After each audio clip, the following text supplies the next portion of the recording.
All right, folks, there's the finished little painting of a wooden gate. And I painted this one on location, plein air, out here in the grass. And I'm started out with the light pencil sketch. This is about a 5x7 sketch masked off with masking tape, as most of my other watercolors are.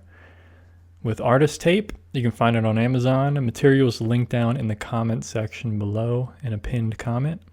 So I'm starting out with the lightest light area, and it's this wall, kind of like a cement type of wall, cement stone wall, and it's kind of just an off-white. So I used basically like yellow ochre in a very, very watered down mixture, and it kind of gave this off-white impression as you can see there. And now I'm moving into the greenery, because that's a big aspect of this painting is going to be the greenery, which is casting the shadows on this wall and on this gate, giving some kind of dappled light effects. This was a very challenging scene for me, because up until this point when I started watercolors, I've only been doing it a few months now, and I had never really attempted something like this, kind of with the dappled light and shadows and stuff that you're going to see me paint in, but I decided to give it a go. So now I'm working on the grass, same type of green mixture. Obviously the grass is going to be, generally the grass and ground is much lighter than leaves on a tree, but it just depends on the scene and time of day and things like that. So I'm starting out here with just some washes, and you can see I added some variety of color in there, more yellow toward the bottom, some yellow ochre mixed in with the other green. And that green mixture is basically just like ultramarine blue and yellow. Like, it's not a big, nothing complicated here. And now moving into the focal point of the scene, which is this wooden gate. And honestly, looking back at this video, I would paint it differently now as far as my process. So what I'm doing now is I'm using this smaller round brush, a number 3 round brush, synthetic hair, and I'm painting in only the light areas of the gate. And the funny thing, what I would redo, and the funny thing about it is I could paint that light area across the entire gate. I don't have to fill in just the light areas, because I'm going to come back with shadow colors layered on top of it. So there's no reason for me to be very detailed here like I'm doing and just painting in the light areas. I could paint in the entire gate and then just paint the shadow shapes on top of it in a different layer. So, and also with this part, I'm getting ahead of myself here with these kind of green on this wall. Whoever's backyard or wall this was, they have this cool kind of I'm trying to think of what it is, almost like a Celtic type of knot. These little green, really dark green Celtic knotting, little squares on the wall. So it's pretty cool. I'm not really sure what to call them, but some kind of stylistic ornament, ornamental thing on the wall there. So anyway, so now I'm coming in with the shadows on this gate, and you see how the shadows are a bit darker. I could have layered those on top if I had painted the gate all light, but anyway, it doesn't really matter. Here I'm coming in, and I think as I was painting this I kind of realized that, because now I'm just filling in around that light area, and I realized, I could have just layered this, but later on I'll be layering in darks on top of these anyway. But really what I painted in there on that gate is the light. They're actually almost the same exact value, but the shadow side on the left side has a little bit more blue and it's grayer, and on the light side it's more brown and warm. So it's more of just a temperature change rather than a value change at this point. And you can see I'm coming in with some darker browns there, just to it's wet and wet right now, so it's kind of just kind of bleeding out, blending in. So I realized I had to wait a little while for that to dry, and then I can layer on top of that.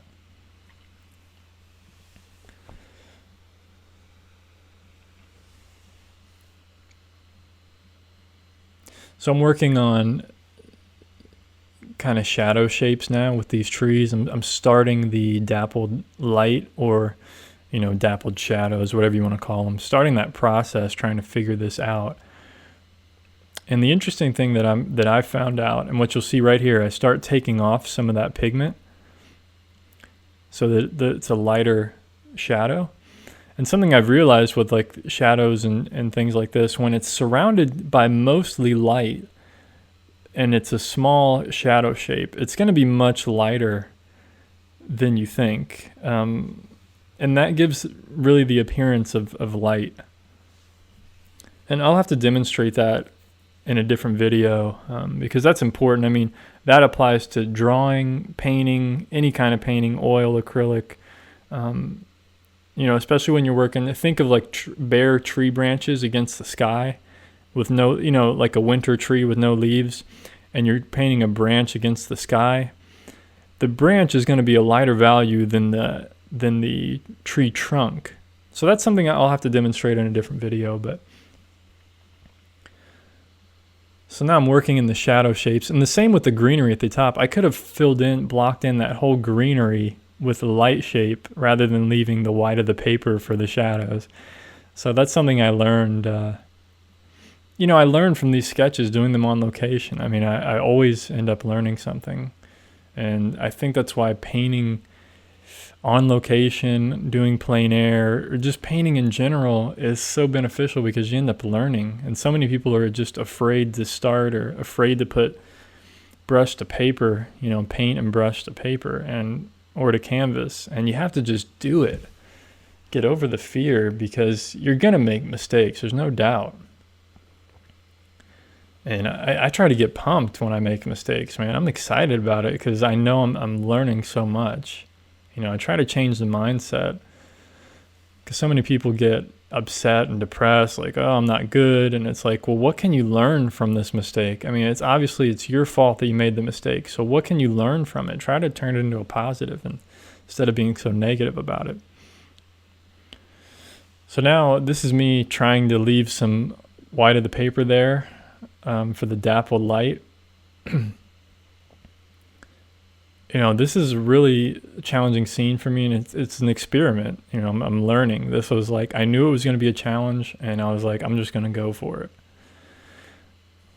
So I'm just doing the best I can, trying to be as logical as possible with like, okay, I'll leave some white areas for the dappled light.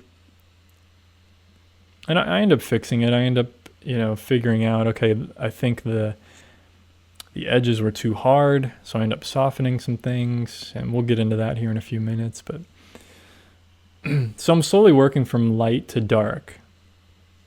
So I started out with the very lightest lights, then I moved into the lights, then I moved into midtones or reflected lights, shadow shapes, and now I'm moving into more of the darkest darks, trying to key them in a bit.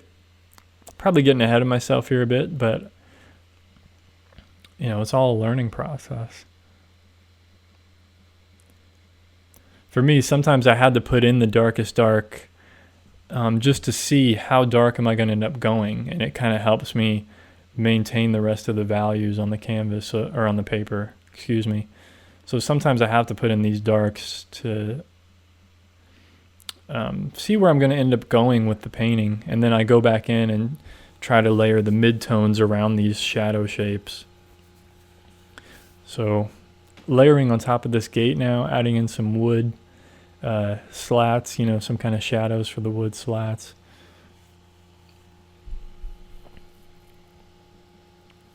But also not getting too detailed about it. I'm not getting super detailed. It's more of just suggesting like, hey, this is a wooden gate, trying to get that across. But still, focusing on the reality of the scene. I'm not trying to invent too much here, but also I'm not trying to stay so realistic that it's hurting the sketch. I'm trying to create a painting here. Excuse me.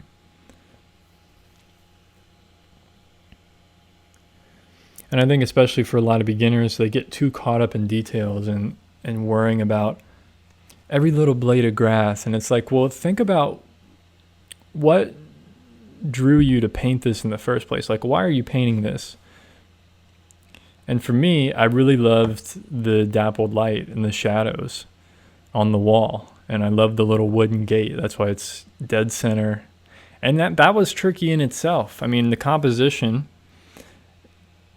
could seem, most people are like, well, with composition, you don't want anything dead center because it's kind of boring.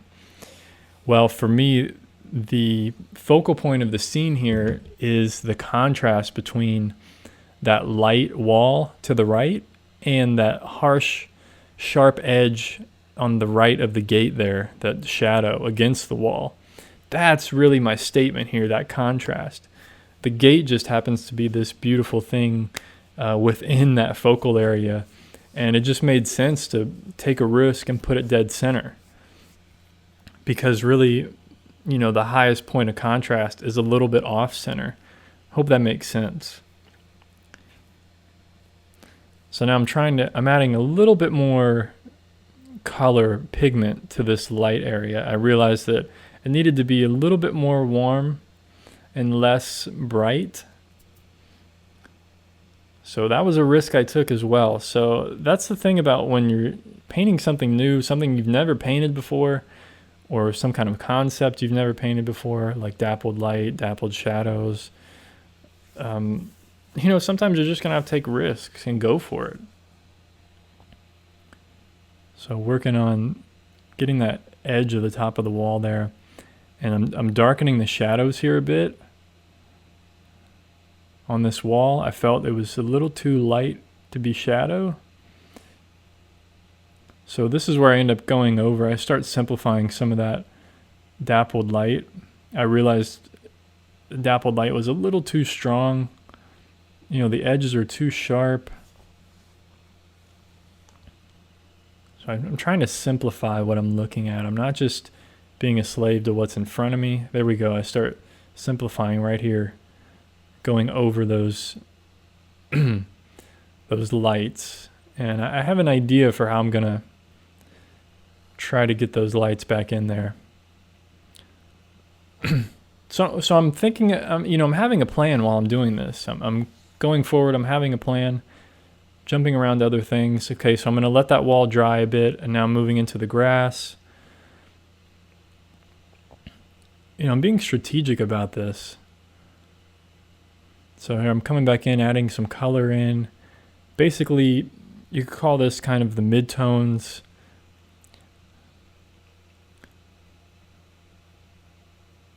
There we go, adding in some more grass, or some more greenery to the background there. More warmth. I noticed what was in front of me was a lot more warm, and there you go, added a lot of color to the scene right there. And it really shifted the focus away from, that area was much too light, and now your focus is more on the wall and the gate. So that was something that I had to do. I had to darken down these trees at the top here. I realized they were just too bright.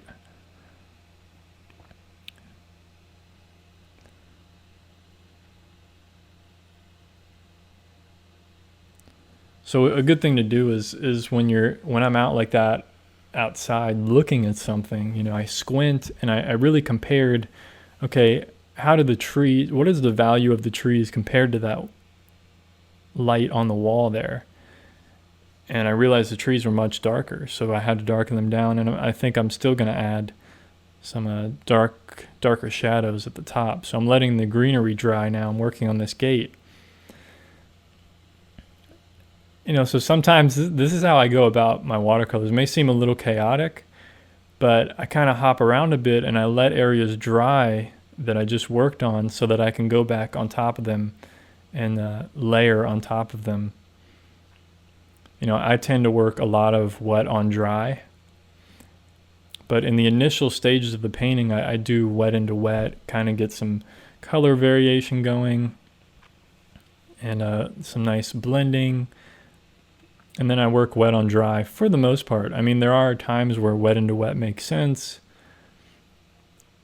But for this scene, a lot of what I'm doing is, more detailed. I don't really like to say detailed or anything like that because I try not to get caught up in details. It's more of suggesting details. So now this is where I'm experimenting with dappled light. So I'm taking a little bit of water, getting the brush damp, and now I'm scrubbing off some of that darker pigment. And what this does is creates much softer light shapes, and also the value isn't super light. So when you have a small area of light like that surrounded by shadow, it's not going to be super bright. It's going to be toned down a bit. And that's how I got more of a realistic looking dappled light than what I had earlier. At least that's what I think it's a little more realistic. All right, so here we go. Now I'm really bringing this together now, this painting together. This is where it starts coming together, because now I have most of the shadows in, I have the light in, the midtones. Now I'm adding in kind of the darkest darks of the painting.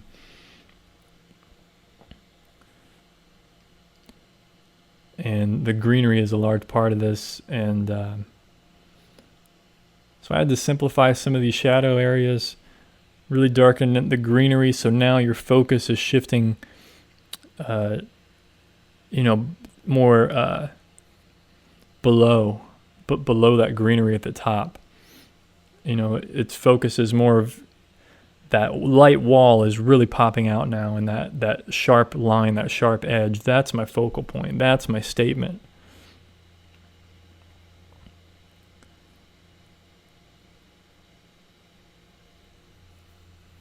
And then adding in some darks in the grass here, some final touches. And I'm really happy with how this came out. And I'm really surprised it came out as well as it did. And here is the finished painting. Be sure to check out my other tutorial videos for drawing and painting. Also subscribe to see future episodes. Peace.